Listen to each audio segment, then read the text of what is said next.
Welcome to the Salish Sea Fellowship Sunday afternoon service. Our speaker today is Gail Sandlin. Her sermon title is The Interconnectedness of Things. We hope you enjoy this recording of our service, and we hope to see you in person some Sunday afternoon. Thanks for listening.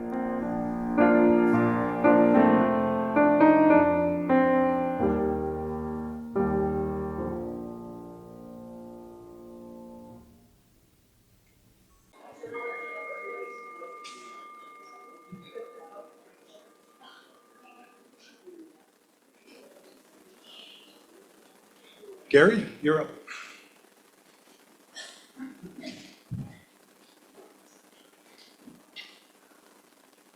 Okay, well, good morning.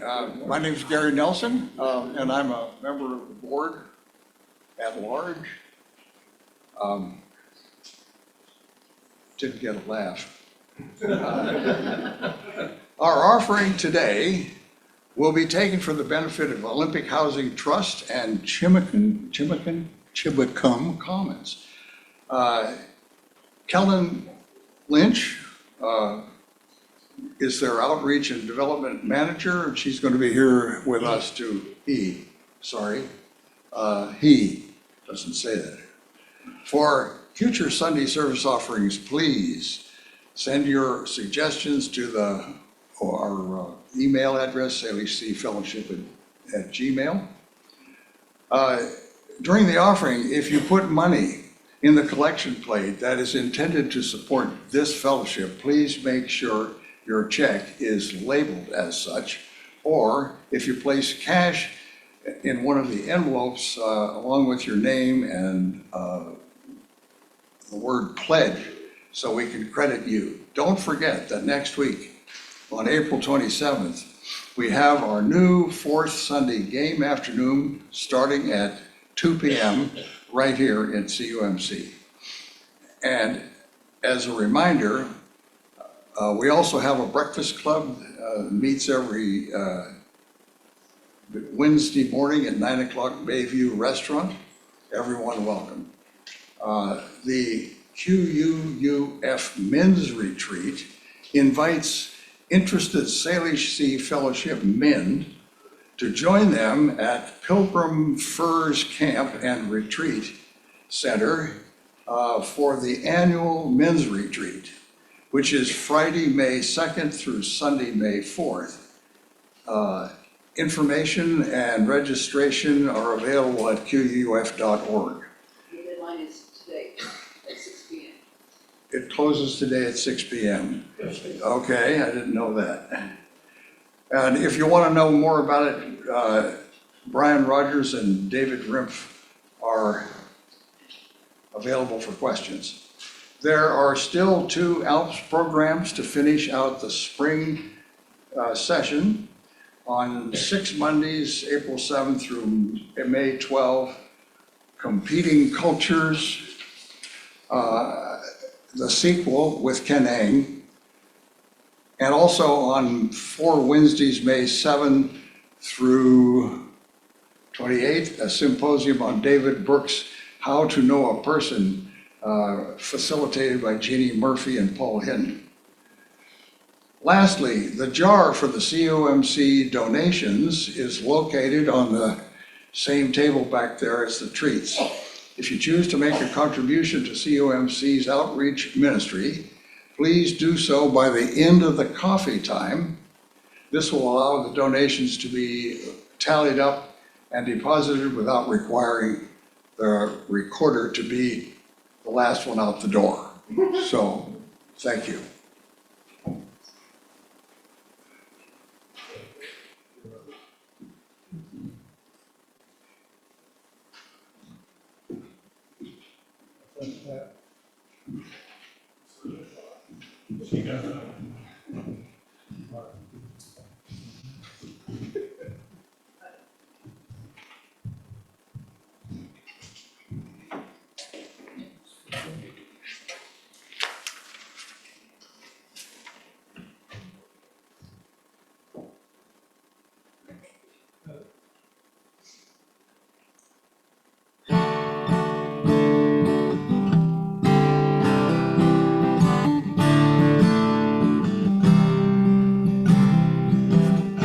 across the prairie, cloud shadows on the run. Miles away I see them, chased by wind and cast by sun. The spirit on this mountain today and yesterday is the song you feel within you that the wind and trees do play. Standing in this holy place, eyes open to the light, that I might see what you can only see in the darkest night. One thing I see for certain in the light of stars above, of this land we walk upon, we got to hold on to what we love, what we love.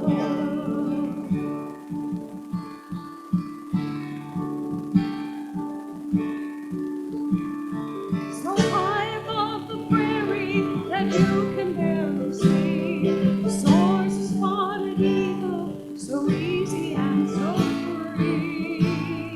In an ever-rising spiral, ever closer to the sun, she soars so high, so easily, she is the only one.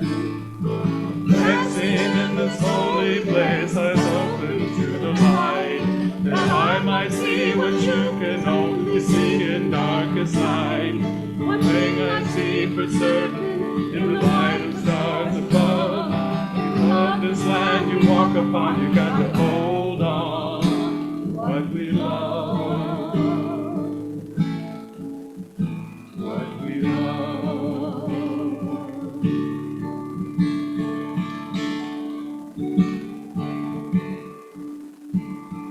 What's this now I'm seeing? Just a speck against the blue. A red-tailed hawk is following, he wants to go there too. But for him it's not so easy to ride the current tide. He soars and falls and beats again, struggling to fly. Praying in this holy place, eyes open to the light, that I might see what you can only see in darkest night. One thing I see for certain in the light of stars above, if we love this land we walk upon, we got to hold on to what we love, to what we love.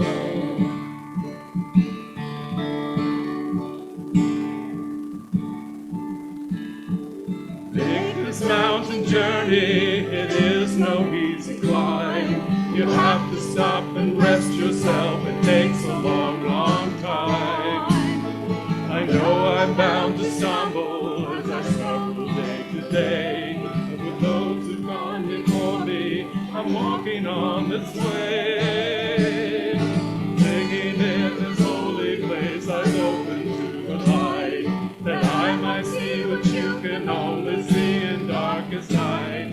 One thing I see for certain in the light of stars above, if we love this land we walk upon, we got to hold on to what we love, what we love. Singing in this holy place, eyes open to the light, that I might see what you can only see in darkest night. One thing I see for certain in the light of stars above, we love this land we walk upon, we got to hold on to what we love, what we love.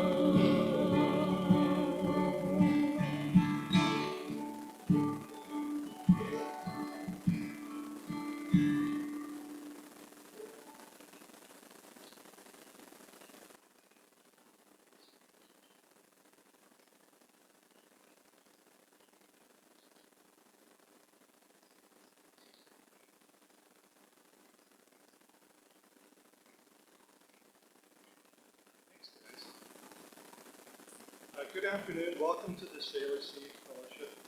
We're a religious community of free faith, open minds, and open hearts that embraces the traditional 7 principles of Unitarianism and Universalism. Welcome. My name's Nils Peterson. I'm your pulpit assistant today. And if you've not already done so, please silence your phone so as not to disturb our time together. At this point, I'd like to ask if there's anybody here who's visiting us for the first time today. If so, would you please stand or raise your hand so we can get to know you a little bit? Karen Wamstad's going to come around with the microphone so you can briefly introduce yourself. Don't be shy. Anybody new or not here for a long time? Of course. We need to know you. Hi, everyone. My name is Killian Lynch. I'm actually one of your guest speaker today, but I've never been here as well. So thank you for the invitation, and thanks to Nils for reaching out. Yeah, you'll hear about my work with the Olympic Housing Trust and the work we're doing just down the road in Chamber. That's great. Anybody else who's new and not so shy? No? There are a few people that haven't been here for a while, and they can introduce themselves to you after the service in case you don't remember their names. Oh. Thanks, Karen. Also wanted to mention one thing for anybody new or anybody who would just like people to come talk to them. We're going to try something different. We have, in addition to our regular coffee mugs, these green mugs. If you'd like to have people come talk to you during coffee hour, pick up a green mug. And hopefully the rest of you who have been here for a while will go talk to them. But we'll give it a try anyway and see how it works.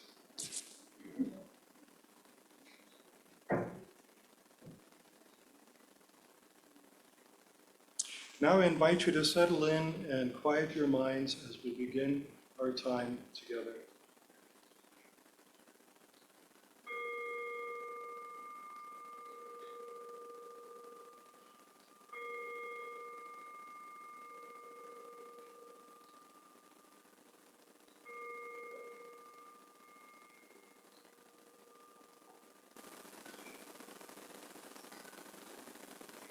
As Joyce lights our chalice, I give you these words. This is a new day that has been given unto us. Let us then rejoice in it and be glad. Let's be grateful for this time of fellowship, for work to do and service to render. Let us then be especially grateful for the ties of love which bind us together, giving dignity, meaning, worth, and joy to all our days.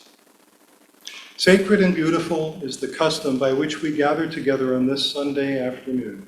Here we come to count our blessings, to renew our ideals, to remember our loved ones, to seek that which is permanent, and to serve the qualities of life that make it rich and whole.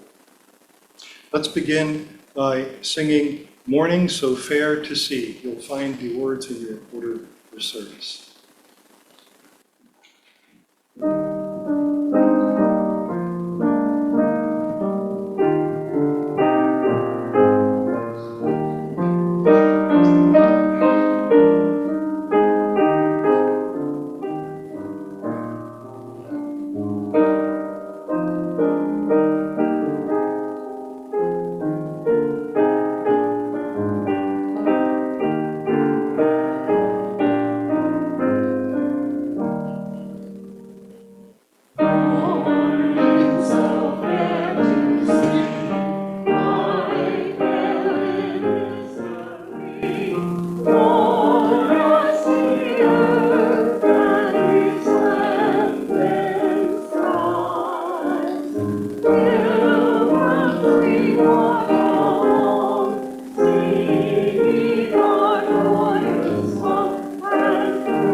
One of the more meaningful things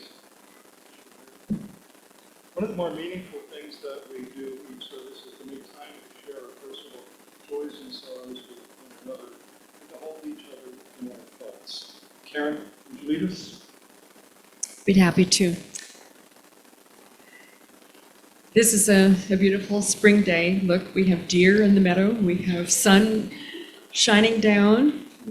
We have rain to refresh us. The flowers grow. It's a beautiful day.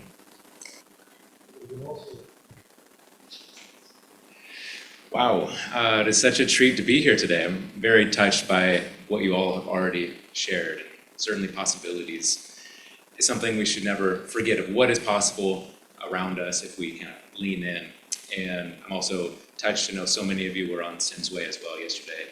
I was there too. And when I think about the work that I do with the Olympic Housing Trust, sometimes it feels very small. We're a small organization. There's 2 staff, I'm one of them. We have a working board and we have an excellent team of professional designers and people that we work with. But it feels very modest and humble when you look at the need for housing that we have. I don't know if any of you have bought a house recently, but they're expensive. The median house price in our county is $650,000 and rising. And that is literally twice what a household of 2 can afford on a median income. So you have working people here earning upwards of $80,000, $100,000. That doesn't cut it to buy a house at all, let alone if there was homes available to buy, right? So the work that we do at the Olympic Housing Trust is to build, create, find, acquire homes that we can then bring into our portfolio and allow to be what we call, give my air quotes here, permanently affordable. And that means that when we acquire a house, we, as an organization, own the underlying land underneath that house, and the homeowner we sell it to owns their house outright.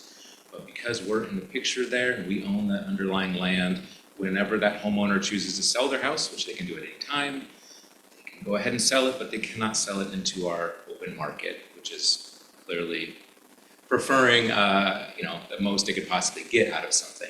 So that is our way of essentially allowing for permanent affordability in our community. So for folks like myself that grew up here, or for folks coming in that we desperately need, working at the fire and rescue, working in our schools, working anywhere or living anywhere here, gives them a chance to buy in or rent in, if that's the case, and then to essentially pass it on to the next person, right? So they're able to give back when they leave that home. So that's the context for which we work. And I'm curious if any of y'all have heard about the Olympic Housing Trust previous to today. Mostly, yeah, I see some hands, but mostly shakes of the head. So we've been around for a while, but we're as you know, on message here with Easter. We're in a moment of rebirth, really, and coming back. And it's been a really special in the past 4 years, and I've been involved for the last 3 of them. As our organization stands up here in Jefferson County, we're breaking ground on a project in Port Townsend called Dundee Hill. It's on Hastings and Sheridan over there. There'll be 5 new permanently affordable homes that people will be able to buy for around $250,000, which is amazing, right? But we are only able to do that because we're bringing in money from outside. Most of it's coming from the state, and about a third of it's actually coming from private people, either individuals or philanthropies. So that's amazing. And then the work we're doing just down Chimacum Road, maybe a mile behind us, is work with the Jefferson Land Trust. And I know Brian Rogers seeded the idea for me to come tell you today about Chimacum Commons. I'm so glad he did, because that's work we're doing in collaboration with the Jefferson Land Trust. They own the land over there. It's just essentially north of the corner store, in between the corner store and the PUD substation that's just on Chimacum Road. And there's 16 beautiful acres there that's being leased for farmland. And we anticipate it'll continue to be leased for farmland, most of it, in fact. but a portion of it will be slated for permanently affordable housing created by us, the Olympic Housing Trust. And we're looking at doing a mixture of homes for purchase and homes for rent.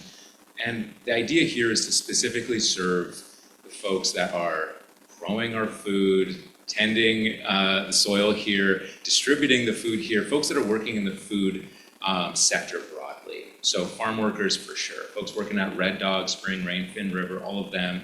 Folks also working at Chimicum Cafe, working at QFC, places that we require these people, and yet we cannot manage to house them.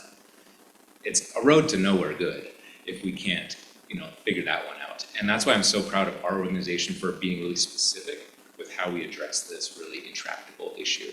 And it feels modest at times, but it's so important. So if you're at all interested in knowing more about us or supporting us today with your contribution, and you'd like to take that further, so this green brochure that I have is also on the back table. That's about our work that we do generally, kind of the nuances for what our philosophy is and how it all functions. And the orange one is for folks that are considering a gift in the future, even an estate gift, because the work that we're doing here is only possible because folks are stepping up to do it.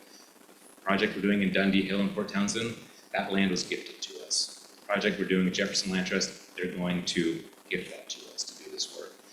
And so that is the generosity that, frankly, we need, and it will allow projects like these to happen. So I'll stick around as long as I can. I'm having dinner with my wife at 5:30, so I might need to duck out. But please do come talk to us if you're interested. I'll have a green cup, so you can take that as your cue. Thanks, Dylan. Our ushers will now come among you while we listen to Pat Killian and Chris and Terri Copeland.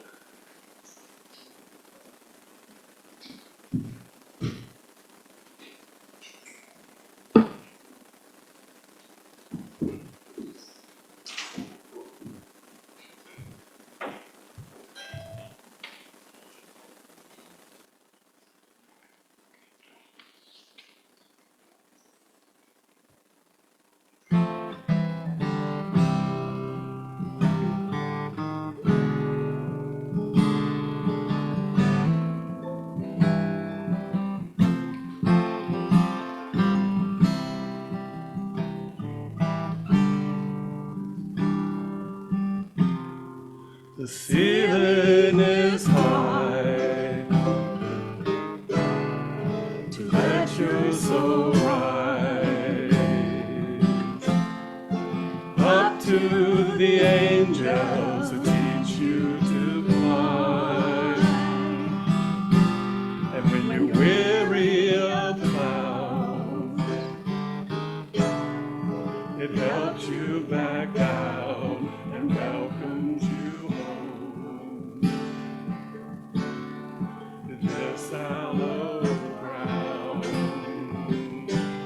it's gilded in gold, gilded in rust, for heaven below, heaven above, heaven we know, here in this world, here in our holy church of the earth.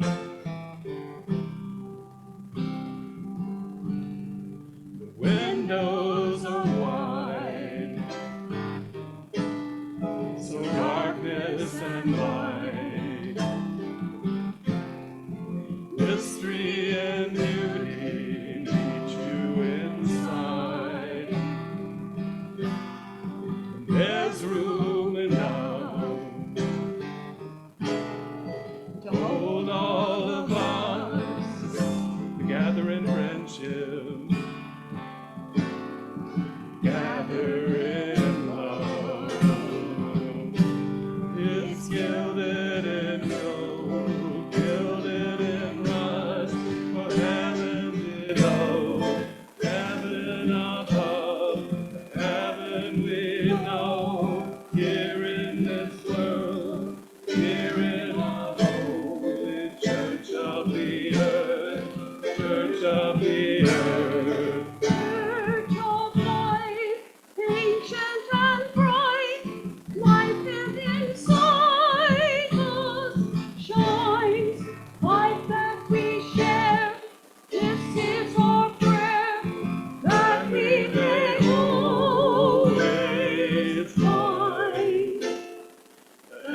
heaven we see.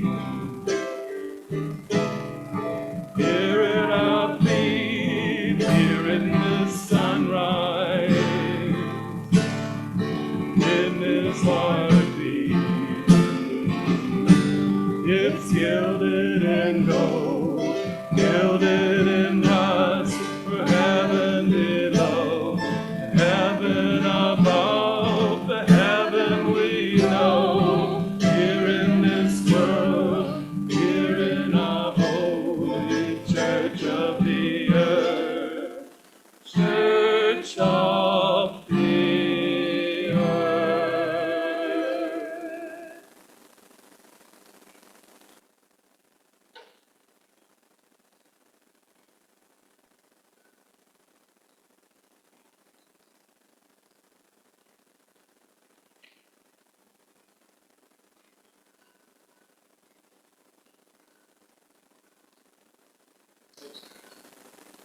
Dr. Gail Sandlin has spent most of her career in the environmental field as an industrial environmental manager, Washington State environmental regulator, and as an academic educator. She recently retired as environmental policy analyst for Washington State Department of Ecology, where she compiled the biennial Washington State Greenhouse Gas Inventory Report for the governor and state legislators. She continued teaching environment and energy policy for Western Washington University's Salish Sea region, retiring as the interim academic director for this program. As a student of the wisdom tradition, she has been a longtime member of the Contemplative Society.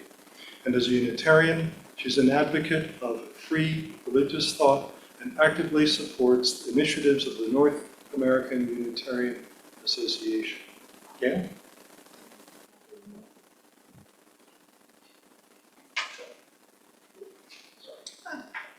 I need some height. There you go.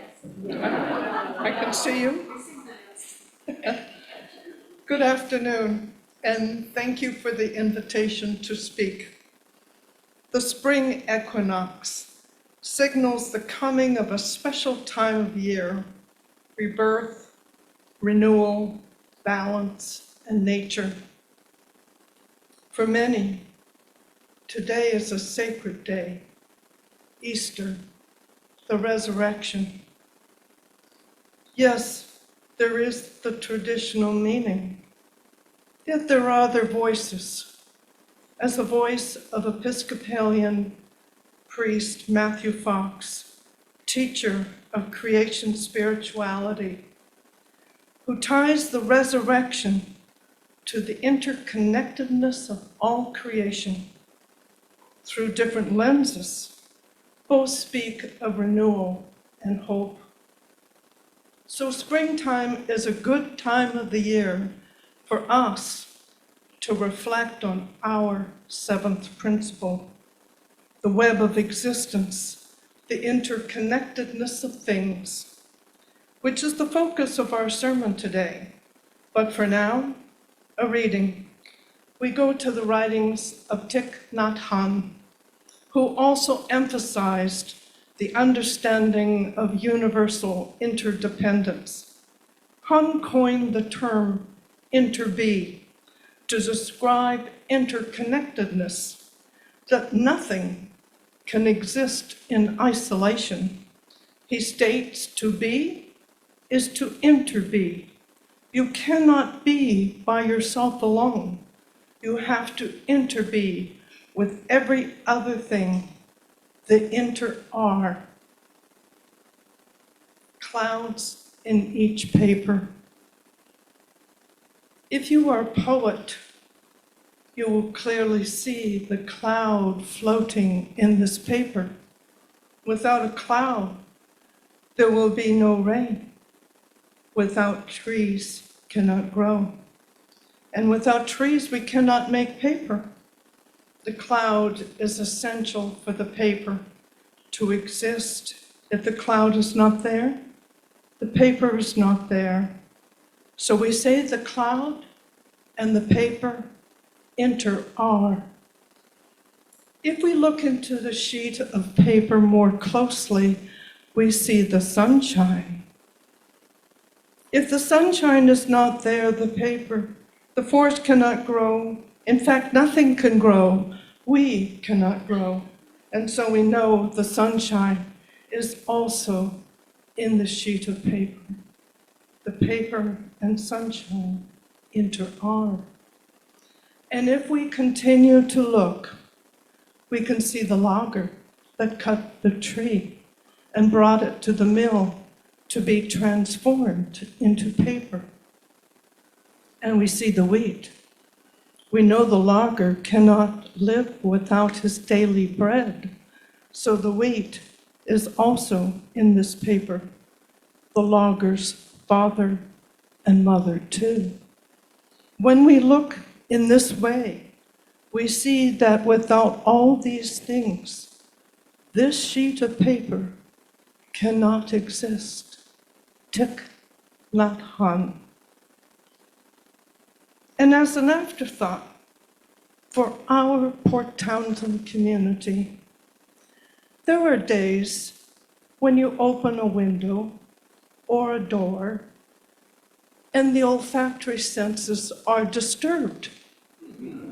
That too is in this sheet of paper, along with the clouds, the sunshine, the mill workers, and the history of our community. And now it's time for a special song. Thank you, Pat, Chris, Terri.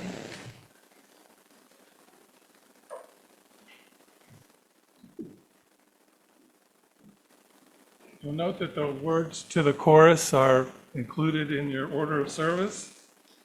Chris and I will sing through that chorus once, and then we'll ask you to join us, and then we'll just launch into the song. It's a very you song, by the way, as you'll find out.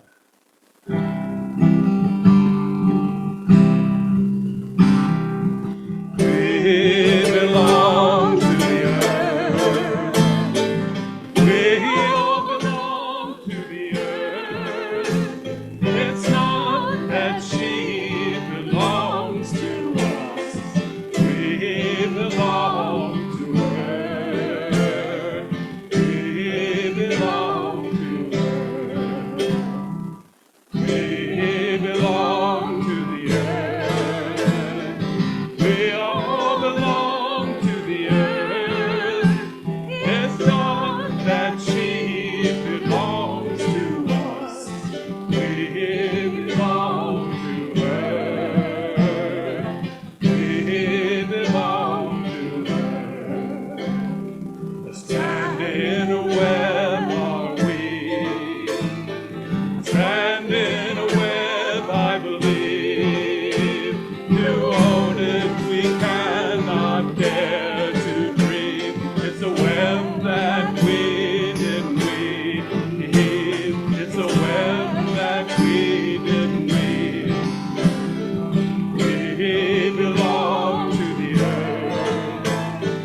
We all belong to the earth. It's not that she belongs to us. We belong to her. We belong to her. In the sun and in wind and in rain, there's a seed of what will be. It awakens a power that grows down below. It courses through you and through me. It courses through you and through me. We belong to the earth. We all belong to the earth. It's not that she belongs to us. We belong to her. We belong to her. And when our spirits take flight, we'll lay our bodies down. Our ashes may be carried away on the wind, but return to the birthing ground.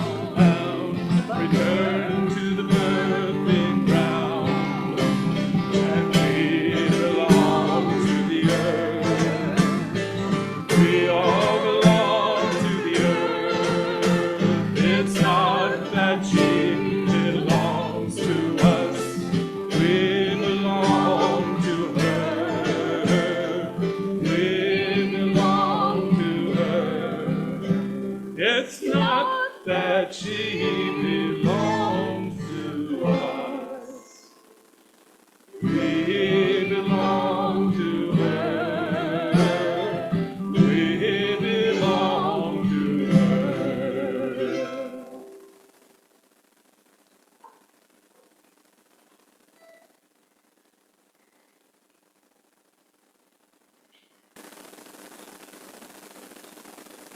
Joyce told me to slide.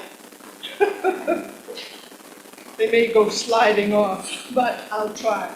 Anyways, that was the hint from Joseph. We're going to take a journey on the reflections of interconnectedness as stated in our 7th principle. Prior to the revision, it was respect for the interdependent web of all existence of which we are a part, which means all things, biotic, plants and animals, and abiotic, earth systems. For these reflections, I will use storytelling. However, these are not stories of folklore, but rather science narratives. But not to worry. We're not taking a deep dive into scientific mumbo-jumbo, so I promise no jargon, no equations, and no tests. But I do have a few props. The first story you might find a bit disturbing. It comes from Nature Scientific Reports, Volume 9, 2019, Peter S. Gonzalez. It's a long, complicated title. I'll paraphrase it. High concentrations of methyl mercury in Santa Cruz area mountain lions. Beware the fog. Well, that's not really in the title, but they do say fog.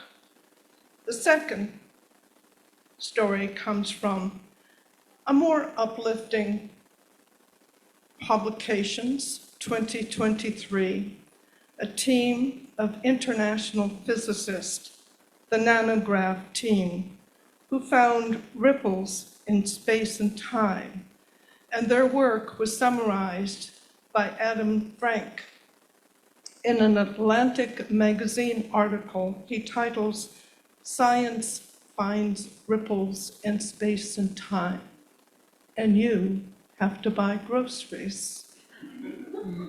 Everything is humming to the same tune.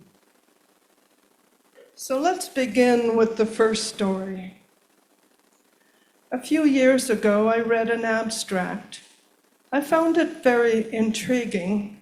I contacted the researcher, an environmental toxicologist at the University of California, Santa Cruz.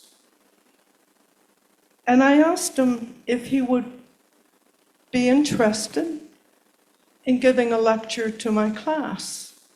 And he said, of course, I'd be delighted. But it was those conversations that gave me the backstory to his research and publication.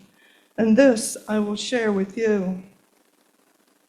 One morning, Peter was riding his bike to work in the heavy, dense fog of the Santa Cruz area.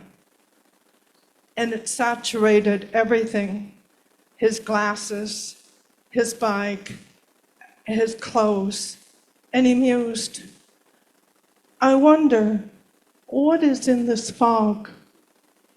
So he took some samples a couple of days later and sent them to the lab for analysis. He was surprised at the results. Beware the fog, methyl mercury. Now he's an environmental toxicologist. He understood that the poison is in the dose, and the concentration wasn't enough to disturb human exposure. However, he did ask, where did this come from? How broad is the impact? Are there any impacts? That's his research and the findings. So let's pause for a moment. A side note on mercury. It's a metal, liquid at room temperature. Do you remember when you were a child and the thermometer fell and broke, and your mother yelling at you and the cat to stop playing with that silver ball on the floor? Yes, it is extremely toxic. Target organ, the central nervous system. A couple of very notorious examples. Alice in Wonderland, the Mad Hatter, who never understood time, and it was always tea time. From the 18th to 20th centuries, hatters were exposed to inorganic mercury, mad as a hatter, and they were exposed to it by processing pelts to make hats. Minamata disease, 1932 to 1968, a classic case of industrial pollution. The factory discharged their wastewater into Minamata Bay. It had methyl mercury. The result, acute, chronic, and congenital human exposure. Now, this is not malice. This is the absence of knowledge or mindfulness. And another interesting side note on mercury. I'm sure many of you have read about the terracotta warriors, lifelike, buried in the tomb of the first emperor of China. In the history of that documented tomb are the writings of 100 rivers of mercury.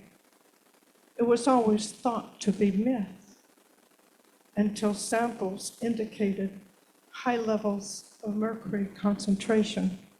That site, which is the size of Manhattan, is now sealed until they figure out how to deal with the mercury. So let us go back to the fog.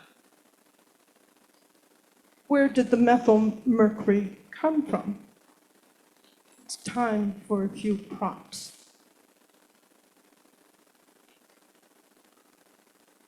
This is a magic rock. It is the embodied energy of plants that lived 300 million years ago. Actually, it's a lump of coal. We call it anthracite, bituminous, metallurgical coal.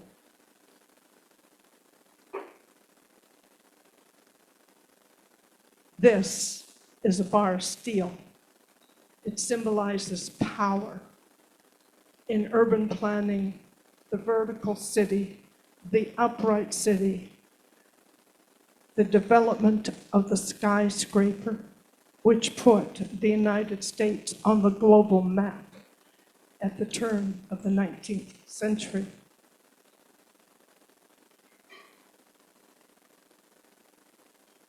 And this is the lace of the temperate rainforest. It has no roots. It attaches to bark and to rocks. It receives its nutrients from moisture and the air. We call it lichen. Now, what is the interconnectedness of coal, steel, lichen?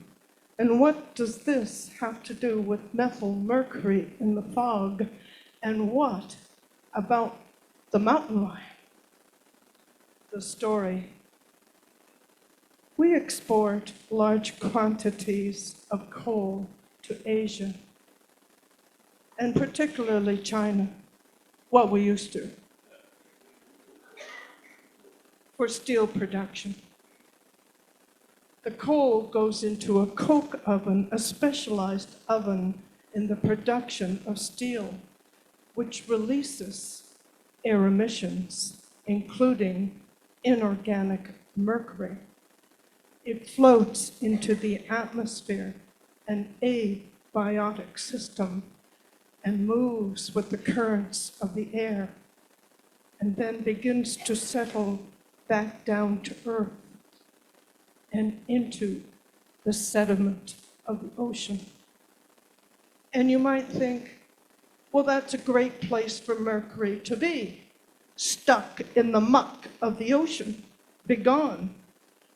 Unfortunately, life lives in the sediment muck, anaerobic bacteria, and they digest the nutrients in the muck, including the inorganic mercury, but they spit it out. They don't like it, but they attach a methyl molecule to it. Now, it is organic methyl mercury, the most toxic state of mercury. And something else happens. Another abiotic system. The winds on the coast blow the surface water away, and the deep, cold water of the twilight zone of the ocean rises up, including methyl mercury, and now it is transferred to droplets of fog. The fog that moves onto the coast and hits the Santa Cruz Mountains, acting as a natural barrier to make it dense and saturating everything on the coast. And so what we have now is lichen saturating methyl mercury. And the process is both bioaccumulation and biomagnification. The deer eat the lichen. The apex predator is the mountain lion, and it has eaten the deer. And now the mountain lion in the Santa Cruz area has 3 times the concentration that would cause neurological damage in mountain lions. The story ends. The story begins. Yes, the findings are troubling, and there are many more questions to explore. But what else does this narrative tell us? Perhaps the indifference of pollution. Perhaps we see what the Hopi say, Koyana Katsi, life out of balance. But let us go back to Thich Nhat Hanh. So what is it that he sees? The amazing interconnectedness of things, a concept of mindfulness that understands the meaning of the inter-R. Now let's take a quick look at the second story, the nanograph team and Adam Frank's article. What did they find? Ripples in space and time. And these waves create a low-frequency hum like a Mongolian throat song that permeates every atom and structure in existence.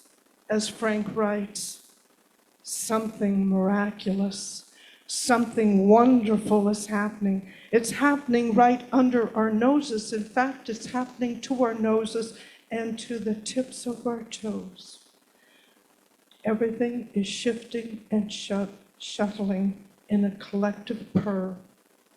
And if you put your hand on a desk or pick up a pencil or pet a dog or touch a tree, it too is humming. So now we all know that we are all humming to the tune of the entire universe.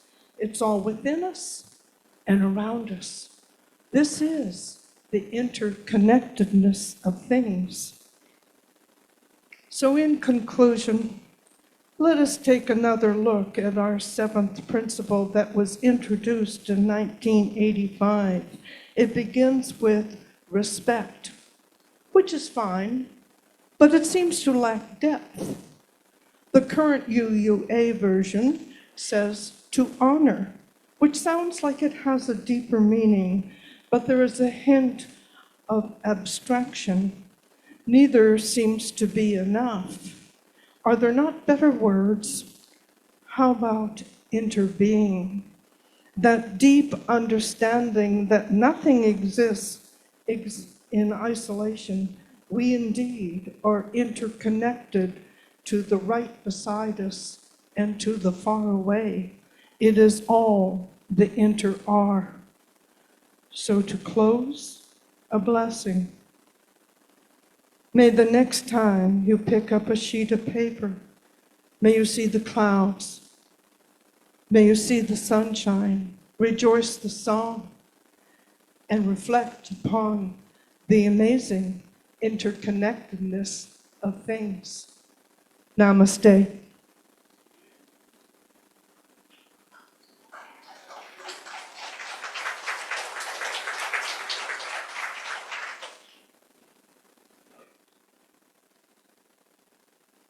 Gail.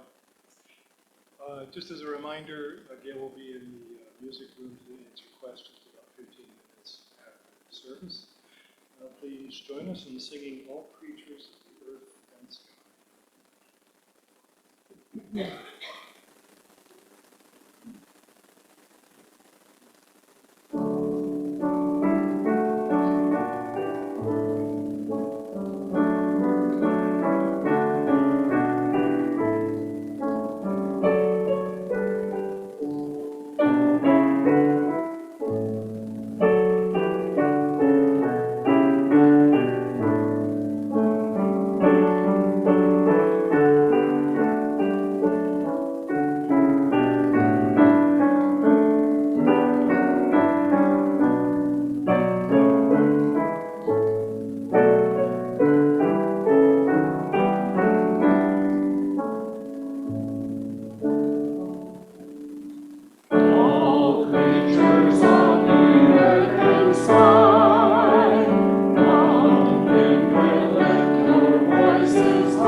We end our gathering with gratitude for camaraderie, shared wisdom, goodwill, and support. Let's say our closing words together. You'll find the words in your order of service. We extinguish this flame freely together. We carry that joy until we meet again.